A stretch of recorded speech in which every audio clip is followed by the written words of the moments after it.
Word Balloon is brought to you by the League of Word Balloon Listeners.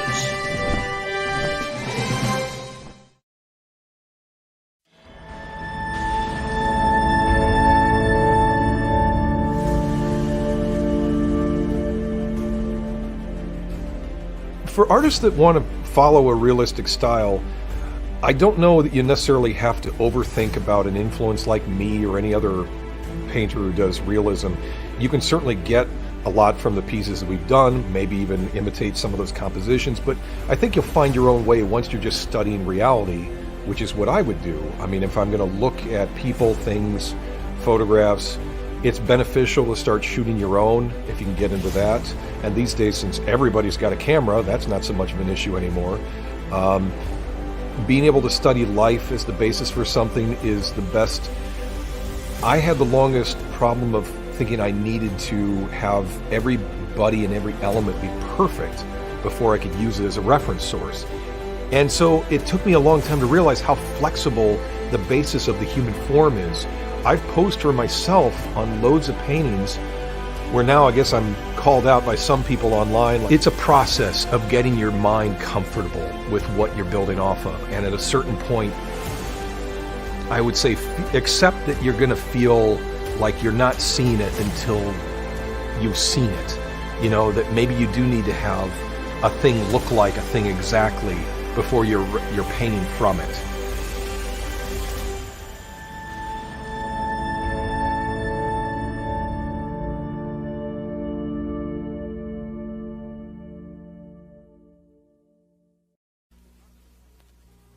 Chico and the Man will not be presented this evening, and the Rockford Files will be seen 1 hour later than normal, so that we may bring you the following special program.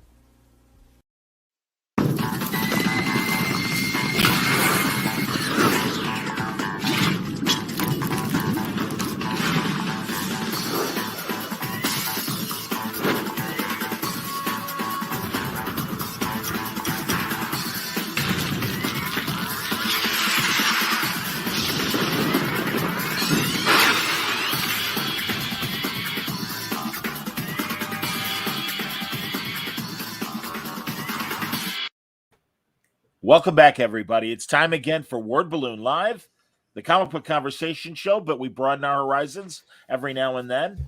John Sutras here. I'm happy to welcome a colleague of mine over many years. It's one of the deans of Chicago Sportscasting, George Offman. Great to see you, buddy. I don't know how I should greet you, but maybe the way you greeted all of us. Hi! Good to see you, George. I'm excited. You, Johnny. I'm excited to talk. I'm thrilled with that the fact that you've joined the Legion of Podcasters out there, and we've got this great show of yours. Tell me a story I don't know, and if people don't know these faces, let me tell you some of the faces right there, and you're going to fill in the blanks. Shame on me not knowing the woman's name, but there's Mike Wilbon, there's Bob Costas, our buddy Steve Stone, our buddy Mike Greenberg, our buddy Eddie Olczyk. Pretty and cool. The lady is Sarah Kustok, who was here for many years.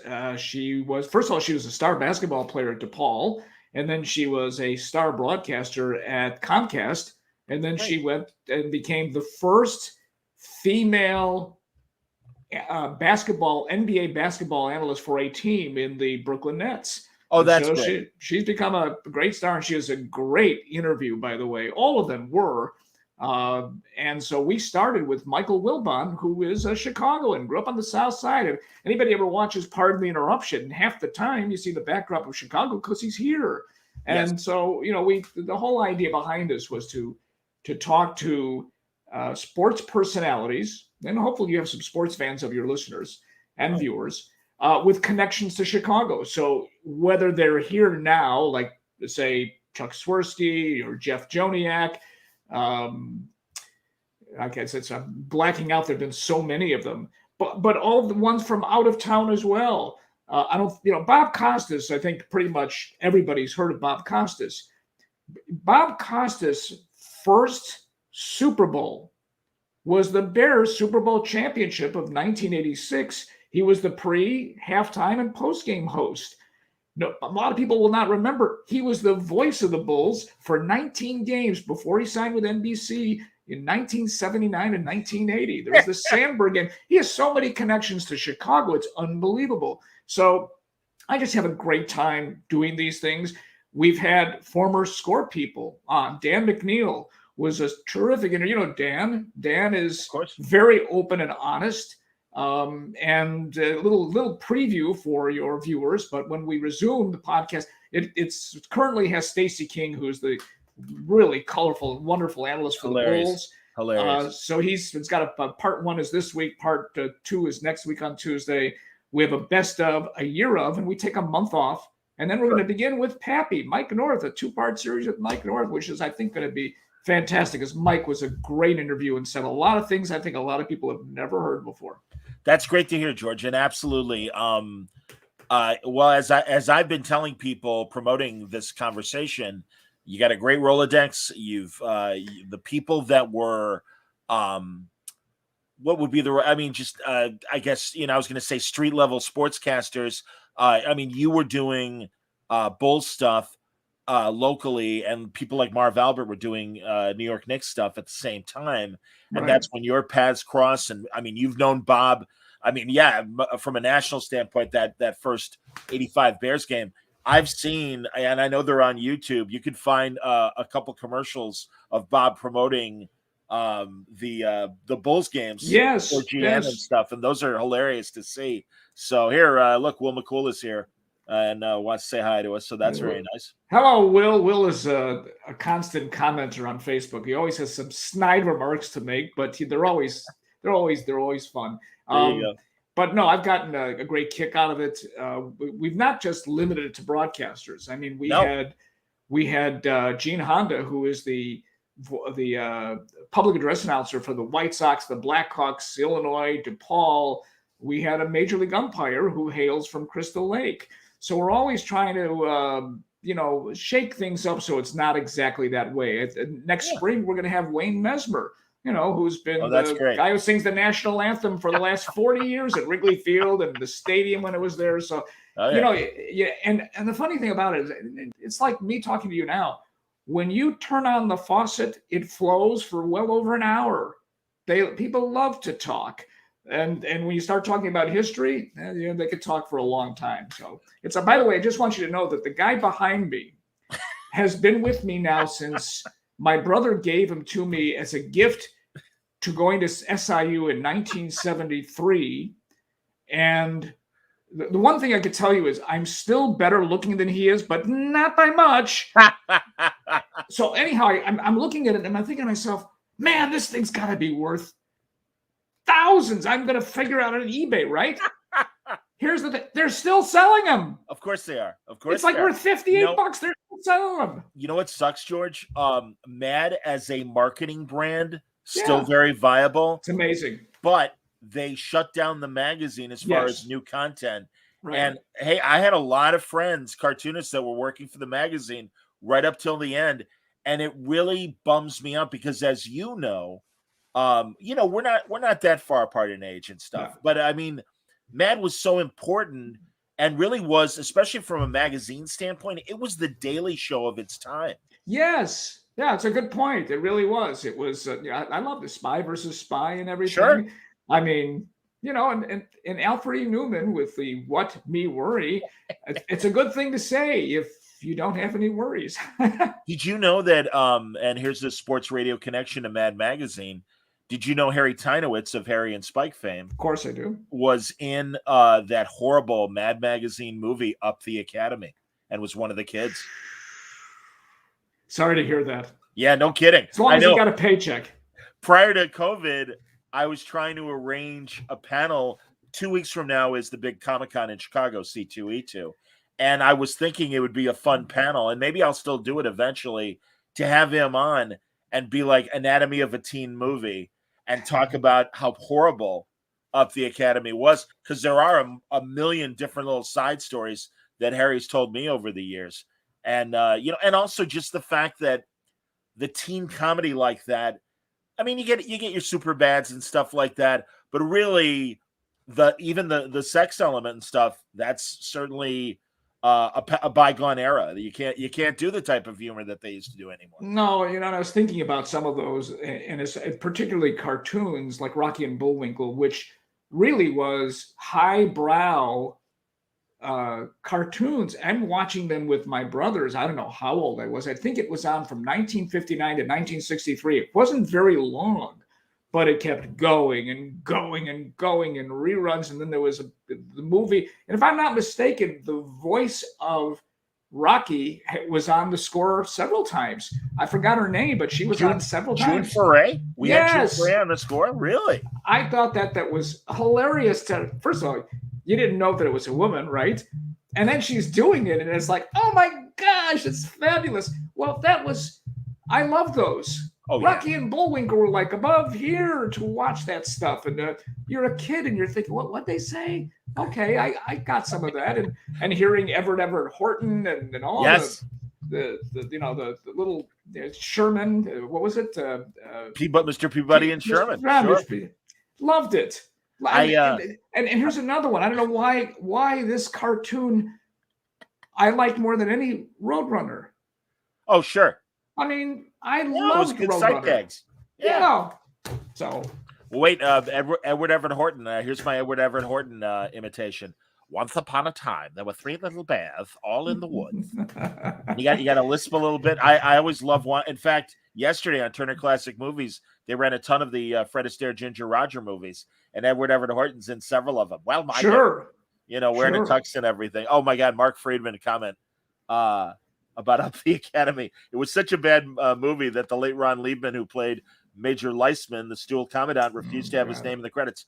You are right, sir. Wow, that's bad. Absolutely. When you refuse to have your name in the credits, that is really, really bad. Well, and William Gaines of Mad Magazine fame also tried desperately to take as much Mad Magazine references off the movie as well because it was so bad.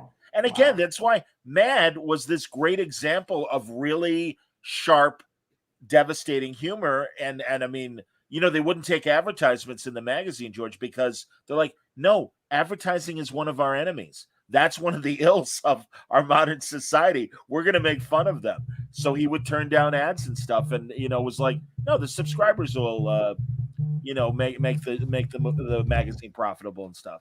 So, but I'm loving your cartoon memories. Do you, how about Roger Ramjet? Were you a Roger Ramjet guy?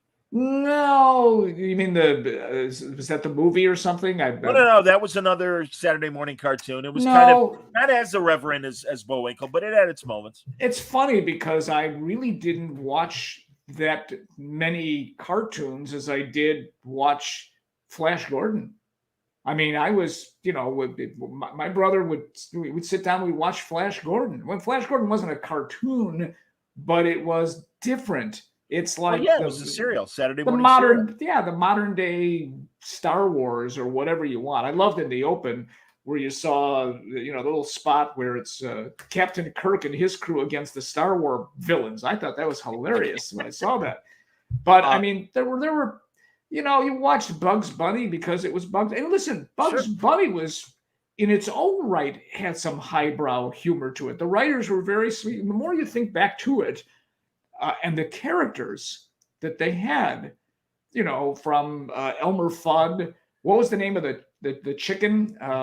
Foghorn Leghorn. Oh, it was great. I loved it. I mean, I think back to it now. This is the first time I'm thinking back to it. It's like that stuff was pretty damn good. Oh yeah, man, absolutely. And man, I don't know how much you've been paying attention to what the big 3 networks show on Saturday mornings. You can't find a cartoon anymore. That era kind of died. And I understand. And I mean, now we have things like Nickelodeon and Boomerang and so many other channels that cater to kids 24 hours a day. But it is kind of a shame that Saturday morning ritual is a thing of the past. And Christ, I mean, it's, as you know, it's my birthday.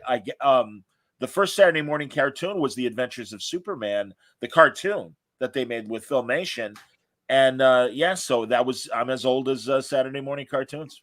Now, Johnny, you're going to have to pause for a minute because this is amazing. I have to actually, there's a painter that's doing my painting right now. I have a feeling he can't get into my apartment. Okay. Watch this. Are you locked out of the place? Yes. Yeah. Are you locked out? No, sir. I'm finished. Oh, okay. I can't. Not now. I can't. No. In 5-10 minutes. 5-10 minutes. This guy wants me to check out his painting, Johnny. I'm in the middle of it. After 2:00. I can do it. I'm sorry. I'll come down in a little while. Okay. Thank you. I'll still around. Okay. You will be there like 10, 15 minutes. Thank you, Peter. Sure, no Thank you. All right. Thank you, Bye-bye. Peter. That's awesome, man. Now, Hey. I had a feeling that this all right. is a guy who's been painting our front hall today. The phone rang 3 times in a row, and I had a feeling he was locked out. And I said to myself, please do not call me during this show if you're locked out. And of course he did, so I had to answer him. Anyhow, worries, ladies buddy. and gentlemen, this is live podcasting. Indeed, and believe me, George, I got a couple birthday wishes that I had to put on Do Not Disturb while we were talking as well. Don't Oh sweat my it. gosh. Absolutely, man. No, I was going to ask George, and I'm going to zoom in.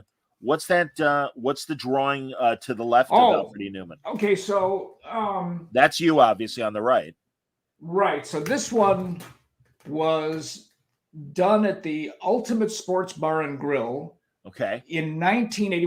It's closed now. So that was done by an artist in 1981. I told him I was a reporter. I loved horse racing, and so that's what he did. The other one is 2001. And I'm doing an appearance with the late Doug Buffone, and that's Doug Buffone's foot kicking me. Hilarious. So think about it. These things were done 21 years apart. Wow, George. I'll be honest. I didn't recognize you on the left, above you. The other one, the other side. There you go. Yeah. Oh, I didn't recognize you. I had a beard then, and I also had hair.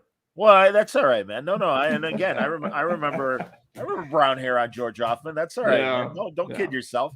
We worked together for 10 years in the 90s for listeners who don't know our background. Oh, there you go. Hey, Dave Marin wanted to let you know that he loves the podcast. He's the Sox nerd that is on Facebook and on wonderful. Great. on Twitter. Let's say he's the Sox nerd. We've already had Steve Stone and Len Casper, Gene Honda. What am I missing here? Let's see. I'm about to interview Darren Jackson, but that'll probably not air until the late spring or summer. Okay. Reached out to Kenny Williams and Rick Hahn. Hopefully they'll be part of it because they have such great connections to Chicago. So That's good. That's fine. All of your viewers and listeners, all you have to do is listen once, subscribe to Tell Me a Story I Don't Know. And if you're not a sports fan, you might like some of it. If you have a little bit of sports background, you're going to love it. Like this absolutely. show. No, George, I think you're a very effective interviewer. And I think the guys, I mean, really start easy, everybody, and start with somebody like Bob Costas. There's a ton of great stories there. Our mutual buddy, Mike Greenberg from ESPN. Greeny, for people who don't know, when we first began, there were the 2 final people that were hired before we went on the air, January 2nd, 1992. So in just a month from now, it will be our 30-year anniversary. Yeah. So I was hired on my birthday 5 days before we went on, and so was Mike Greenberg. The only difference between me and Greeny is he has several more zeros after his paycheck. A lot more zeros past his paycheck.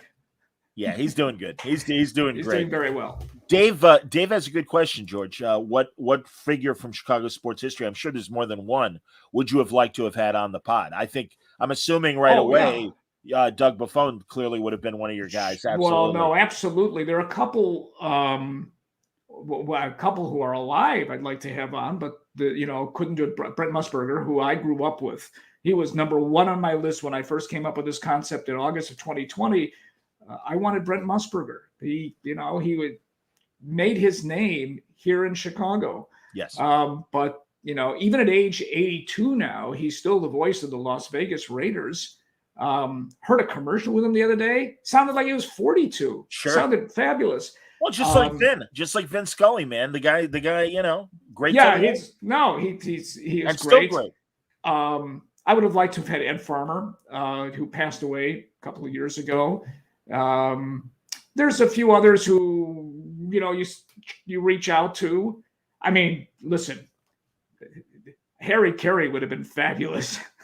There are a lot of people from history, but I mean, of vintage now and people that I would like to have on, that's some of Greg Gumbel. He's very nice. Oh, yeah, Greg would be great. He was very he said, listen, I just don't do these things. And so he declined. That's too bad. And, Greg Gumbel, still the voice of CBS Sports during the NCAA tournament, who was a television guy here for 4 or 5 years, I want to say in the late 70s and early 80s, and then, went on to ESPN for a number of years. So, listen, all of it's amazing, too. You have to do a lot of research in this to really find out about people that but then stuff that you don't know. And then when they start to talk, it's amazing. It's as if they want to tell you their stories. And it's good. It's fun. Absolutely, man. One of my favorite episodes of yours, by the way, everybody, I would 87 episodes. I know some of those are teasers for the actual episode. Right. But there's a hell of a library there. One of my favorites is when Steve Stone was on and talking about his apprenticeship in the restaurant business. Yes. And that was fantastic. And again, especially if you're a Chicago person, the person that he learned under, Rich Melman, who's a great restaurateur nationally, if not internationally, but is based here in Chicago. Let us entertain you before Let Us Entertain You was Let Us Entertain You. Their first restaurant is still around. And now, of course, it escaped me. It's in Lincoln Park. Oh, RJ Grunt's. RJ Grunt's, 1971. I was just there because of my Nick Lowe concert that I just saw. How about that? And that they closed it down. And by demand, they had to reopen it. How many restaurants have to reopen by demand? That was one of them. Well, thankfully, it was full that Saturday night. I hope they're doing okay. They must be. George, I don't know if you want to get into this, but I'll throw the question out there. Sal Abinati said, "What happened to Mark Giangreco? Heard he got run out of Channel 7." I don't think it's that bad to say. No, I mean, no, of course not. I mean, it was national news. He said something. Mark's gotten in trouble in the past. He's been suspended several times. He pushes the envelope, which is why he was as great as he was. Yeah, irreverent humor. Yes. No, he's not. Just talked to Mark the other day. He's doing fine. He loves retirement. Right. But finally, the anchor there, Cheryl Burton, made a complaint, didn't like what he said, and they fired him. Yeah, he teased her, and she had kind of had it. It's so stupid. He's been teasing them, and they didn't care. None of them did. This was Mark. It's how he made his claim to fame. Mark was different, and because you're different, you can last in a marketplace for 39 years. It wasn't that he was doing slapstick stuff. He's a wonderful journalist. Don't get me wrong. Oh, sure. Mark's done great stories, but the packages he put together were different and funny and irreverent. And I miss that kind of stuff. Well, George, all over comedy, this is a big issue. And I think the smallest incident will be, overplayed and people lose their gigs. And in fact, as well, our 10 years you were there much longer. What was your time? And then I'll explain what I'm talking about. What was your time frame at the Score? You were there at the beginning of 92. I was there from 1992 to 2009. Okay. When I got aboard the Webbio train, which unfortunately only lasted 10 weeks. We'll talk about that in a second. But my point regarding humor, I was only there for 10 years at the Score.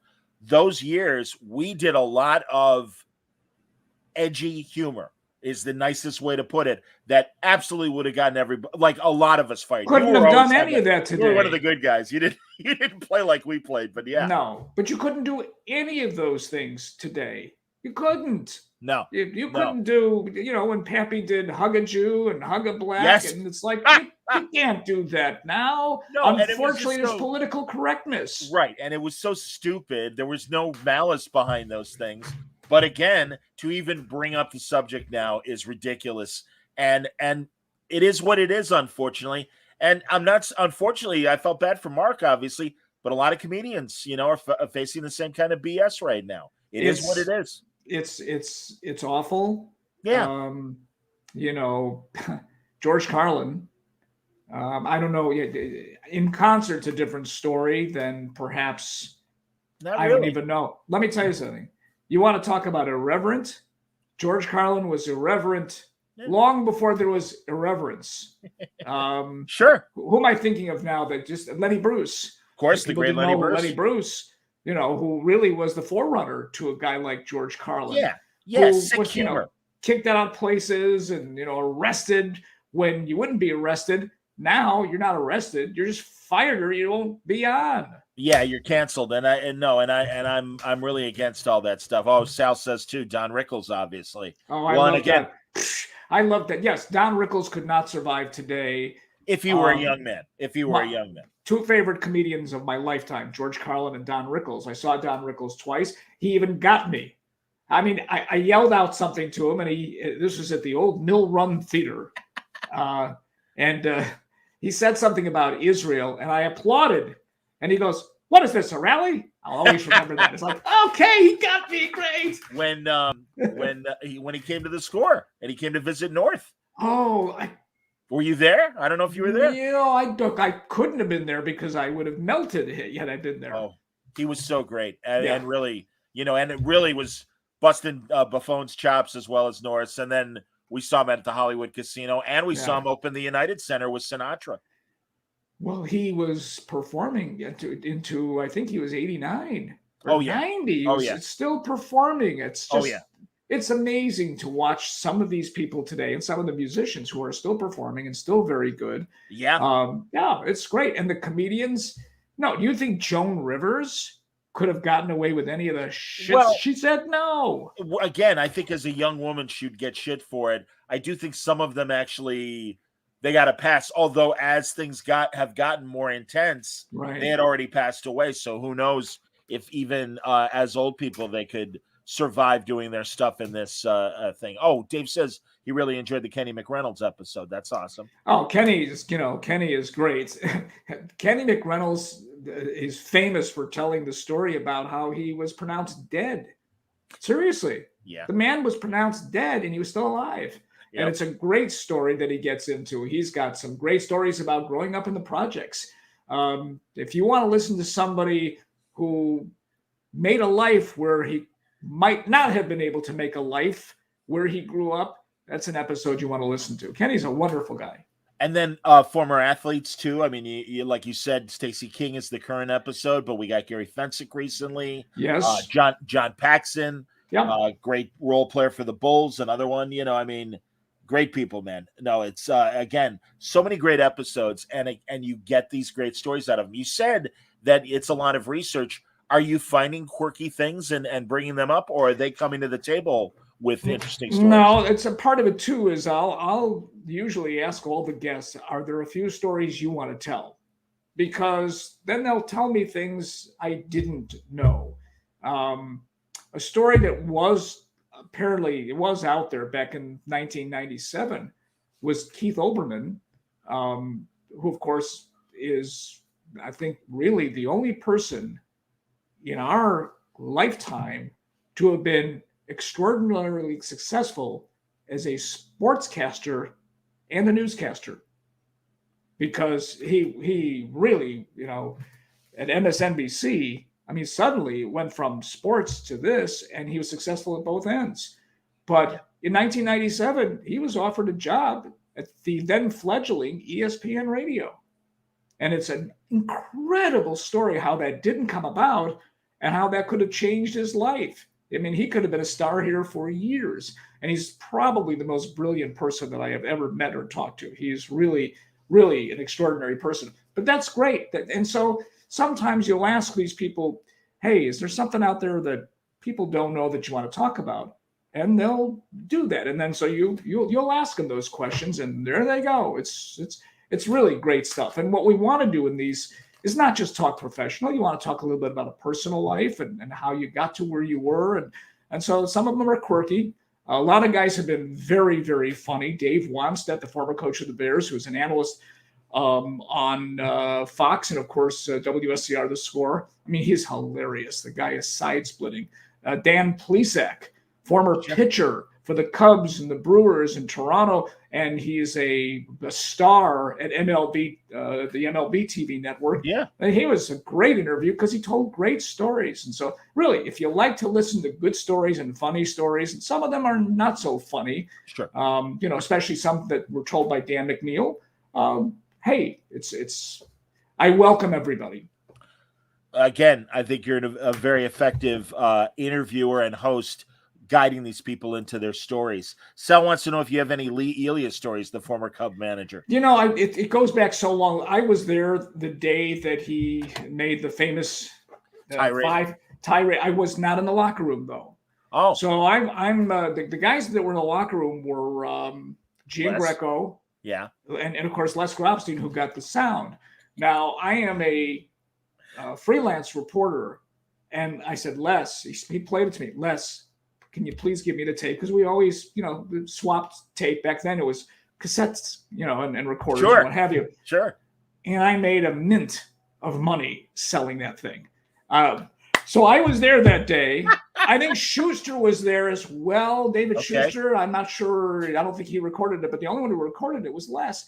And I believe we're coming up on, it was 1983 or 82, something like that. Sure. But other than that, I mean, Lee Elia was generally a nice guy who back then the Cubs were playing before like 3,500, 4,000 people in a daytime game. Hard to imagine, but that's how many people would come to Wrigley Field. Yeah, before the lights and really before Dallas Green, and then they get Ryan Sandberg, and suddenly here's 1984, and the Cubs are alive, and then Kerry comes in after that, and suddenly their attendance booms, and Sandy Sosa's there, and and they're drawing 3 million and not 3,000. Sal wants to know who you think the worst Cub manager was of all time. Oh my gosh, they've had a lot of them, but I mean, the worst manager of all time. I mean, the worst manager of all time in the city is Terry Bevington on the South Side. Yes. Agreed. Yeah, that was sad. What was his name in the 70s? Pedro Gomez? Was that his name? Well, you're close. That's the journalist who passed away, but I think it's real close. But he was only here for like a year. Yeah, well, that's what I mean. But they had terrible teams, though. It's funny. I was going to say the same. Sal says Herman Franks is his vote. Well, Herman Franks is one of the first managers I had to deal with. He was a real crusty old piece of crap. and this is the day when, so we're talking about the late 70s now. This is when radio reporters are just beginning to make a move here. And a lot of managers didn't take to it. Some players didn't. Some print journalists didn't take to us. 100%. And here's Herman. You go, talking to this here, I can't hear you. This is Tommy Lasorda, who, everybody loved Tommy Lasorda. We didn't, because Tommy purposely ate food while he was doing these interviews. Purposely ate food while he was doing that. That's like, why do you have to? Right, of course he did that. So listen, we had to deal with a whole lot in the early going, but eventually people started to realize in our own industry, when they saw you as often as they did, heard what you did, heard the questions that you asked, they realized, oh, they are legitimate journalists. They just happen to be radio people. But we chattered a lot. And I remember the old third row of the old Comiskey Park, Radio Row up there. And so there were a whole bunch of us. And one day, the writer Ron Rappaport, who still around, has written some books, there in the first row, he turned around and he went, "Shut up!" I mean, he did it real loud. Sure. And I said to everybody, yeah, quiet. They're writing, okay? It's 100%, man. No, absolutely. And no cheering in the press box and all of that. Absolutely, man. I want to know, George, because you were one of the first guys that was involved with Sports Phone. Yes. And Sports Phone was a really interesting phenomenon pre-internet. It really was this phone service where it would give you score updates how many times an hour? 4? Well, first of all, people, and I don't know how many of your viewers know what a telephone is. Seriously, I wish I had one. It was a telephone, okay, folks? It wasn't a cell phone like this. It was a telephone that I wish we had. And so sports phone was developed in New York the year earlier. And then it came to Chicago in November of 1977. And I joined on Christmas Eve of 1977. And the guy who took me through learning was Fred Huber, who, of course, is still on ESPN radio today here in Chicago. And so we would be on 6 times an hour, every 10 minutes. But what it was also gamblers. Right. Sure. Gamblers called this. They wanted to know the scores. And so we continually got scores. What's interesting about sports phone, it was a stepping stone for so many journalists in this town today.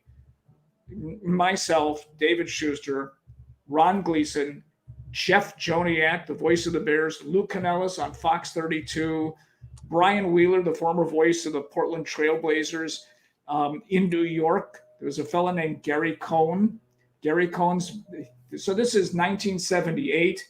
Yeah. His vision in life was to be the voice of the Mets. And he has been for the last 40 years. So, I mean, it was a great, great stepping stone. You started there. Peggy Kaczynski, I think, was also at Sports Phone, and so forth and so on. And so I think half the people that were working in this business began at Sports. Les Grobstein was there at Sports Phone as well. Pat Benkowski, I remember when Pat was on. Sure. No, you're right, man. All these guys, especially, and women. Glad you mentioned Peggy. Right. No, it was amazing. When the score started, George, did you have a preconceived notion of what it would be? And then when we got on the air, the reality of these guys and the way they did sports, was it always like, oh no, I kind of knew these guys were just going to be corner bar kind of barstool kind of pontificators? No, Johnny, we went at the seat of our pants. When I was hired as a reporter and not an anchor. That didn't start until April. So one of my first assignments was to go cover spring training for the White Sox and the Cubs. And already there were players turning us down because of what they heard on the air. I mean, and back then the cell phones didn't look like this. They were called brick phones. They were gigantic phones, huge phones, just you have no idea what the size of these things were. And, you'd say to a guy like Andre Dawson or Dawson was later. No, Dawson was still there. It's 92. Ryan Sandberg. No, I don't want to go on with those guys. I don't. No, I had no idea what we were going to do. Nothing. I never knew of Mike North. And, here's Mike, and he is just going crazy on people. And I'm thinking to myself, who the hell is this guy? I knew Dan Jiggets. I knew Terry Boers. I knew Dan McNeil. Hanley. And I obviously knew Tom Scheer.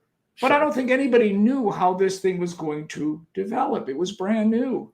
And it developed by virtue of the people's personalities. And everybody had personalities. Some of them had type A personalities. Some of them had type AA personalities. And then there was Mike North, who had a type AAA personality. And he drove the station. And it was an incredible experience for the time I was there. But for the first couple of years, oh my goodness, it was unbelievable. And I guess being out in the field, and like you said, then they made you the update guy. But I would imagine Greenberg went through that as well when he was out in the field. In those early days. I'm sure. Yeah. I mean, that in 1994, I covered the Cubs in Mesa. Greeny covered Michael Jordan with the White Sox. Yes. And it was a huge, huge thing. He was there for the entire time. He said the first couple of days there were hundreds of reporters from all over. And then there were just a few of them. And he was there for the entire period of time. So, look, I mean, tonight, Thursday night, I'm having dinner with Jesse Rogers. Jesse was Mike North's, second producer. His first producer was a young lady named Abby Polanski. That didn't work out.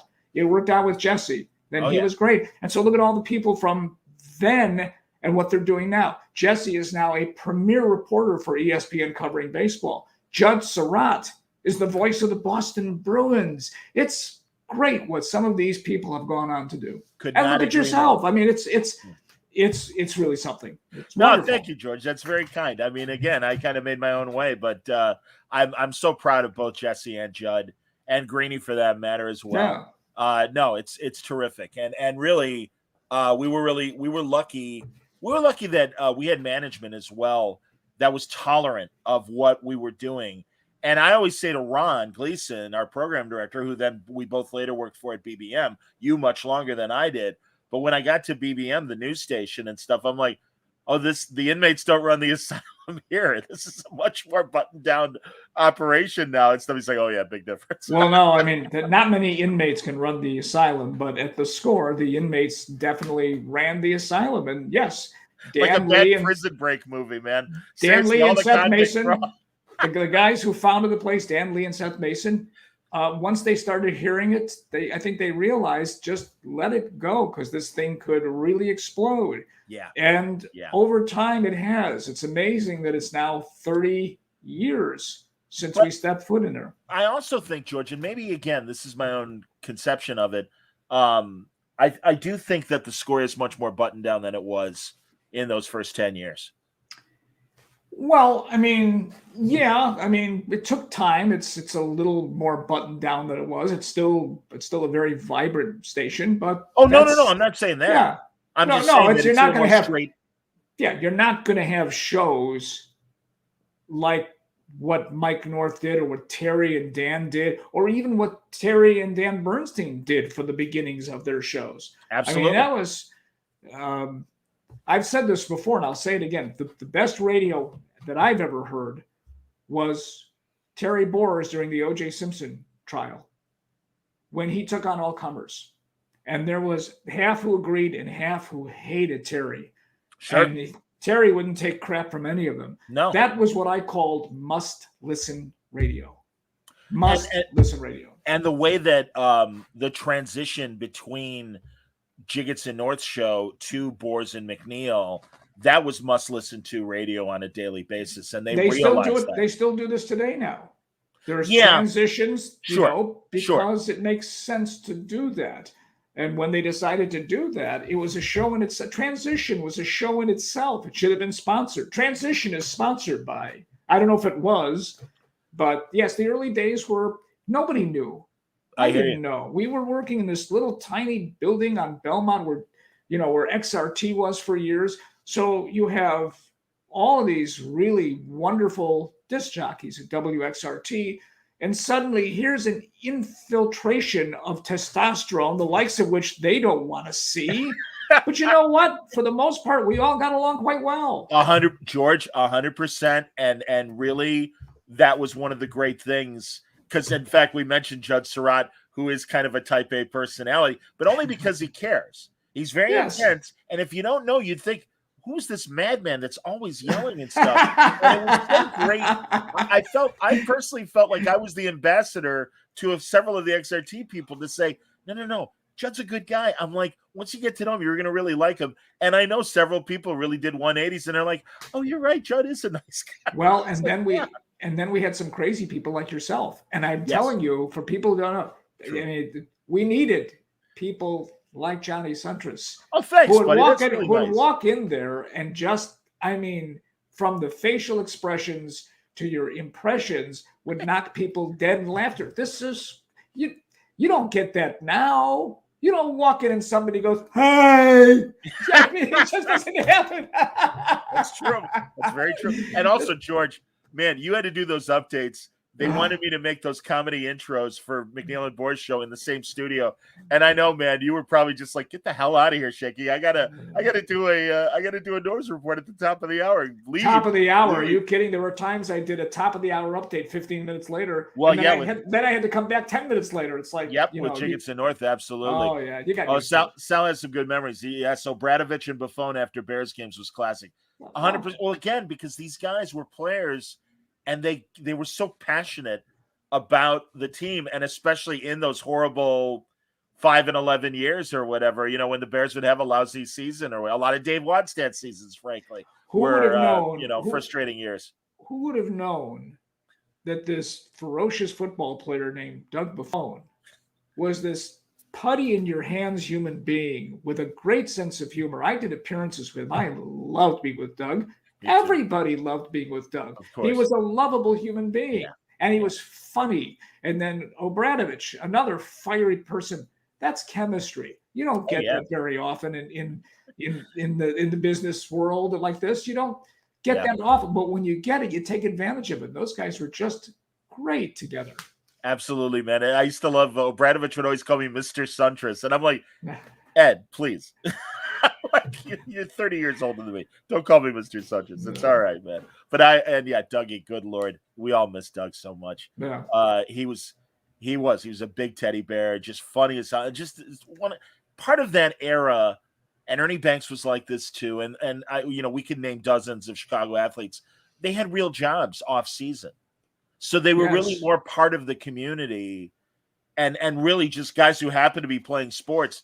But really, they were much more approachable. And I don't mean any disrespect to the good guys, athletes that do, of the modern era that put themselves out there, like the Rizzos and people like that come to mind. It's like, no, but it really was a different era where they were riding on the L with us to work and stuff like that. I mean, it just was a different time. It was a different time. It's always a different time. It's going to be a different time for the people who are in their 30s and 40s and start looking back and say, man, that was a different time. Oh, absolutely. You're 100% right, man. But the good part about it is it mostly are good times. So I was never part of some of these wild trips that these guys took. You know that by history, when the score would go on the road. And, I think Mike North told me the other day, in that first year, the two biggest things he felt were the Bulls championship team and the score. Oh, yeah. No, and in fact, you're right, George. And the Bulls going for their second championship in our first year was so important to legitimize what we were doing, I think, from a national standpoint. And, Jess and I and Will McCool and others have talked about how the Dan Patricks and the Charlie Steiners and a lot of the national sports guys just hung out with us during the playoffs and the finals. And these bonds happened. And it kind of got distant when ESPN came out with their own radio network. Right. But we had that 2-year sweet spot where it was like, oh no, like every national guy, like from a journalist standpoint, they'd come to the Score and hang out and we'd have a great time with them. Oh yeah. No, it was a very irreverent station that nobody knew if it was going to work. And there were, some slow time. Plus, remember, we were a daytime station. For people who don't understand this, we were a sun up to sundown station. So when we started, it was shortest time of the year. The shows would begin at like 7:45, and would be done by 4:30. Yes. And in the summertime, we were on at 6 o'clock till 8:45. But so, George, I bet you recognize it too, though. We would go off the air, and every phone line would still be solid for like the next half hour.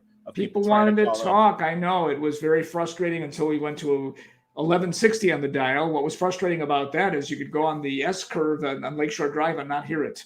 Absolutely, man. But at least it was a full signal. People could listen. If you wanted to listen to Tommy Williams at 11 o'clock at night or whatever time he came on. So, they were good times. And of course, when they went over to a 670, that really blossomed and the station could be heard anywhere you want. And, now you can hear it on the phone and hear all these stations on the phone. And that's the technology of all of it. But no, it was quite an experience.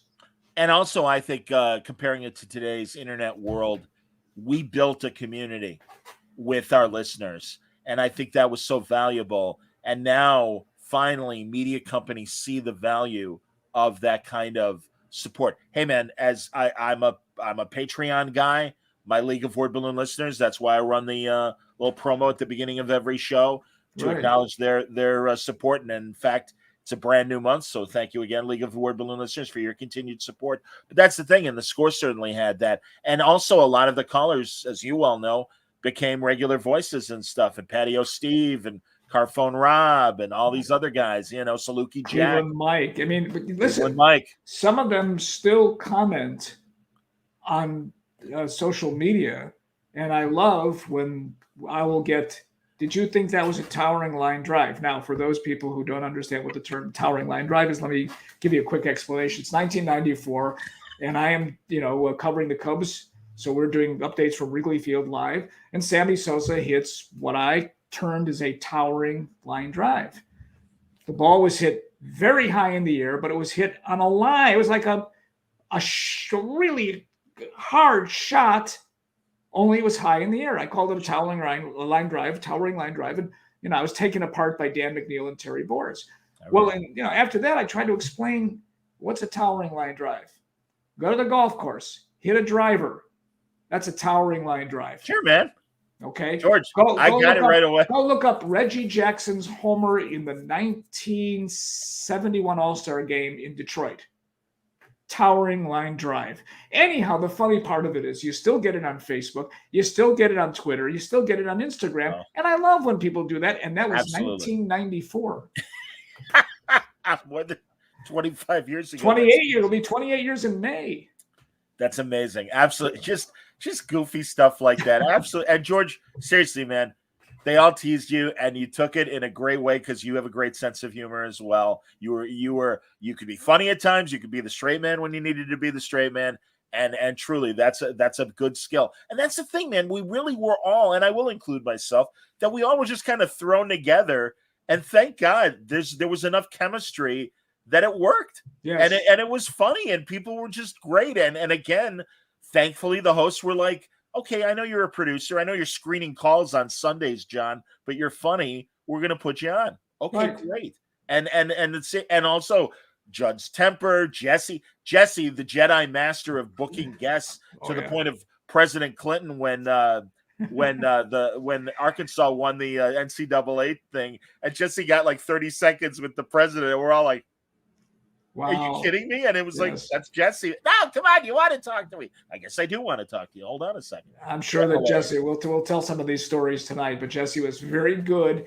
Yeah, I'm sure that Jesse had no idea what he was getting into. Same with Judd. Nobody knew what they were really getting into. But in the end, we got into something pretty darn good. We were on the ground floor of something Chicago really didn't have on a regular basis. I mean, Chuck Swirsky came to town in the 80s, yes. 1980 actually, and he was chored with doing a 4-hour show at night when he had no listeners.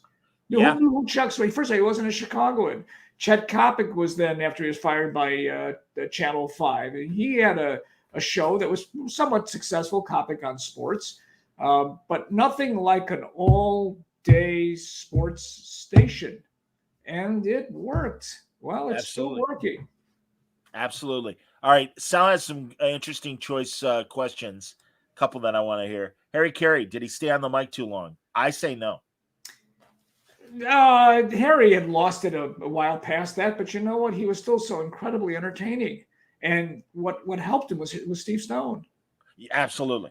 But as Steve told me, and I think he said it even on the podcast, it's when Harry died that Steve was able to finally be Steve Stone, because he was Harry Carey's sidekick. But they got along great. Yeah, Harry missed a lot of plays and what have you, but he was still Harry Carey. It was hard to watch a game without him. Well, and also I would say, as much as, yes, he lost a step and a half or so on play-by-play, but when you would just talk to him about the game, and you were much more knowledgeable than me, but it always seemed to me, if you had him as almost like a post-game commentator, he would have been a lot sharper, because he still, I thought, was making great observations right till the end.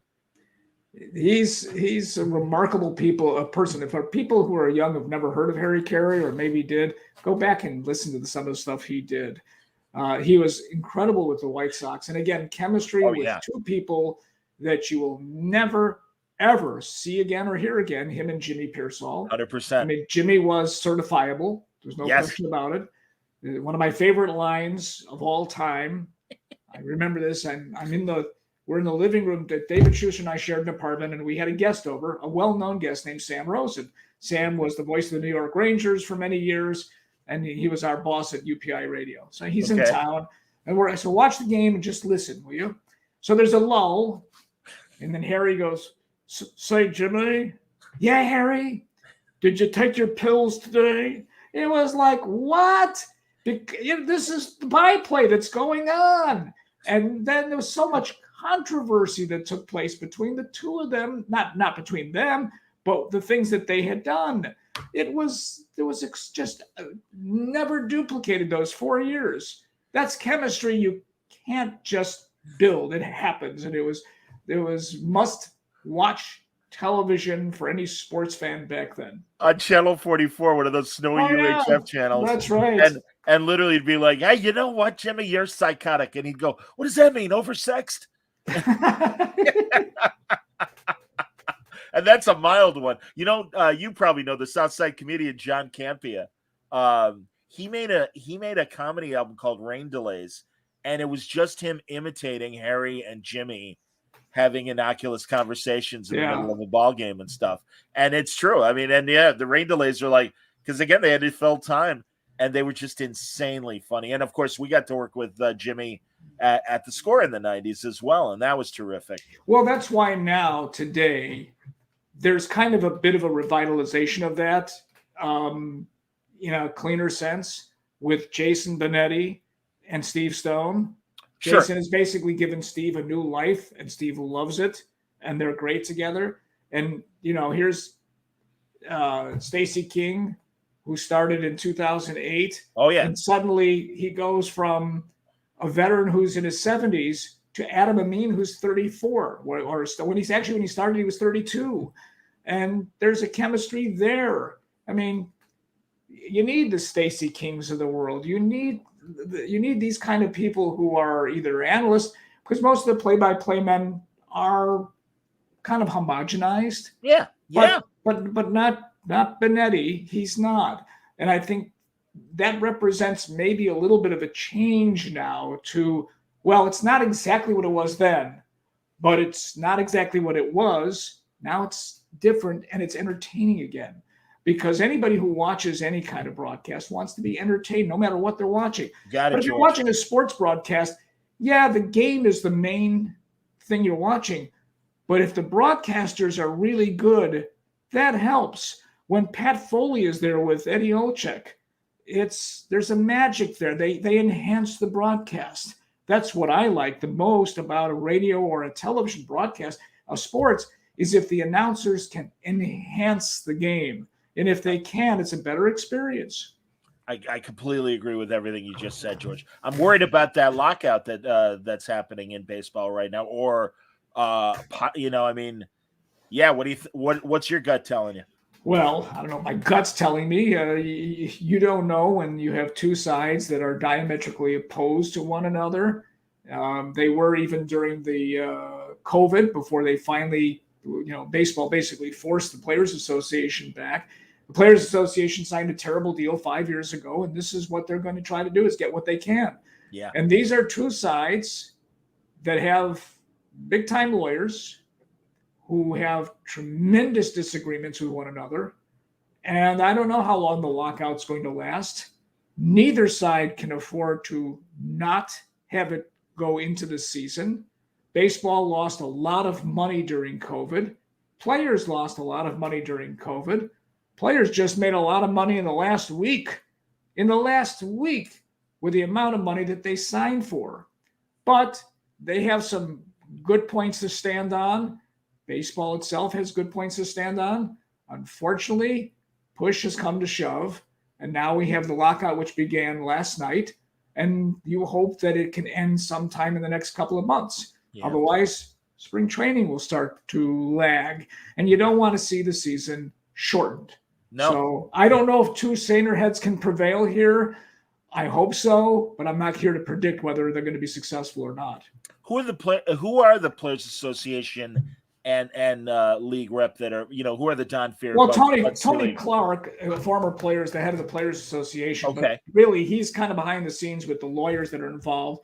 And of course, the head negotiator there's a commissioner for Major League Baseball, and he is their head litigator, along with a series of lawyers. And in the end, what you're going to get is an expanded playoff system. You're going to get the designated hitter finally in both leagues. Wow. It was established in the American League in 1973, and 50 years later, it'll finally go to the National League. But there's a lot of give and take here, and it's all about money. Everything is all about money, Johnny, but here, this is really and truly all about money.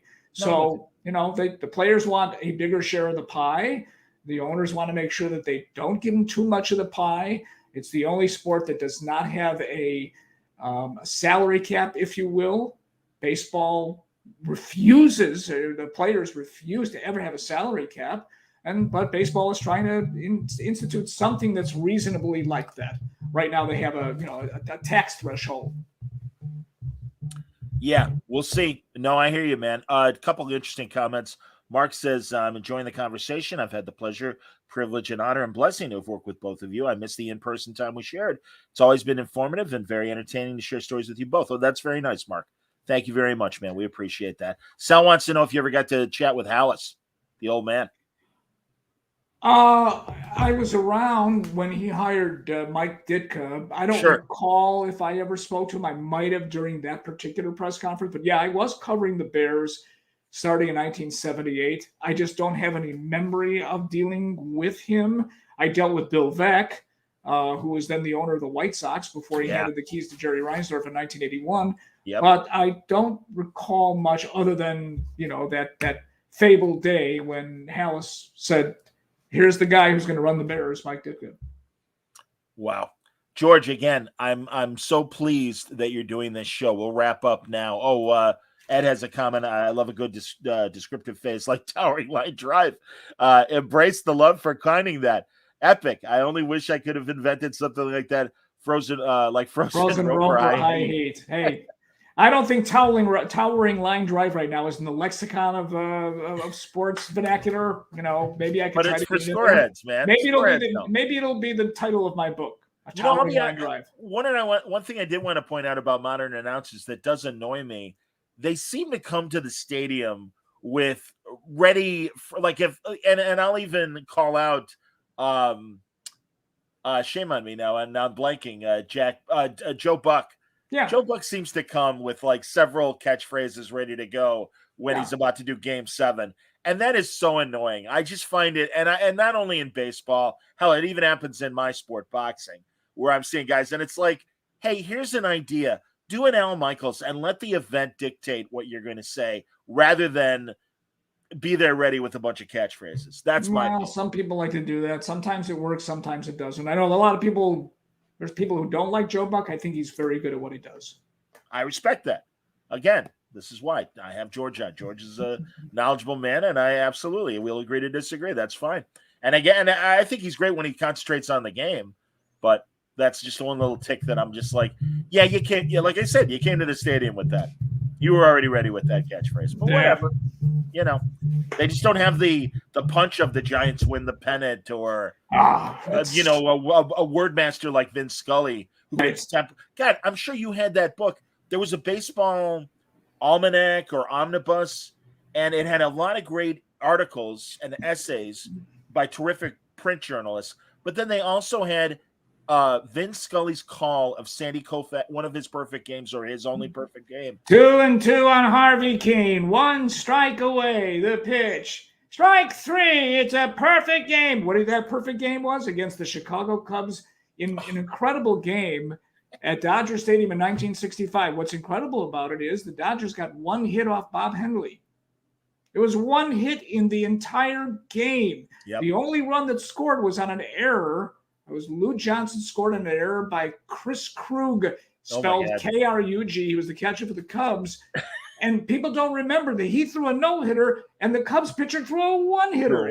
Perfect game and a one-hitter. I don't think you'll ever see that again. Absolutely, man. No, great stuff. And also, again, great stories that you will find if you go to, and I'm going to bring up his, there it is. Tell Me a Story I Don't Know with George Offman. There they are. You can find it now wherever podcasts are. And enjoy, again, tons of episodes to get through that will take you through the holiday season. And then new shows start in January, George? New stars, we'll have a 2-parter starting on January 18th. And so what we do is we have 14 fresh episodes, and then we do 2 best ofs. Oh, good. And then we start another season. So there'll be 3 seasons next year. It's 48 weeks. That's awesome, George. I'm so glad you're doing this. Right guy for the right podcast. And happy to let people know about it as well. So again, it's Tell Me a Story I Don't Know. It's available wherever you find podcasts. Right. And buddy, thank you very much for hanging out today. My And, pleasure, Johnny. I'm working on another project, and I'll be bugging you post New Year and stuff, and I'll get more information out of you. But I like what we talked about today. Thank you. Great. Fun to be here. Thanks, Johnny. Thanks, man. Later tonight, if you don't mind, George, I'm going to let everyone know I'm talking about the latest episode of Star Trek at 6 p.m. Central, 7 p.m. Eastern, 5. I got to do my math. 4 p.m. on the Pacific time, and then late night tonight, my show Kinescope, where we look at the early days of television, and we're going to be looking at a Rod Serling play called The Velvet Alley. That was wow. Do you know about that show, George? No, The Velvet Alley was a play. No, This is Rod Serling. It was kind of a roman clef about his own career, where he talks about being a local television writer who gets the big break and gets to go to New York and suddenly be a network television writer. And be careful what you wish for, and how much does the job change the guy. And Art Carney was in it, and Jack Klugman among the cast. Wow, those are two great comedians. Yeah, there you go, and it's a drama, so pretty neat. So that's on Kinescope late tonight, 9:30 Pacific, 11:30 Central, 12:30 a.m. Eastern. But we do get a few people that watch. So everybody, thanks a lot for watching. As always, stay safe, stay happy, and stay healthy. I got to find my little promo here that we're going to wrap things up with. There it is.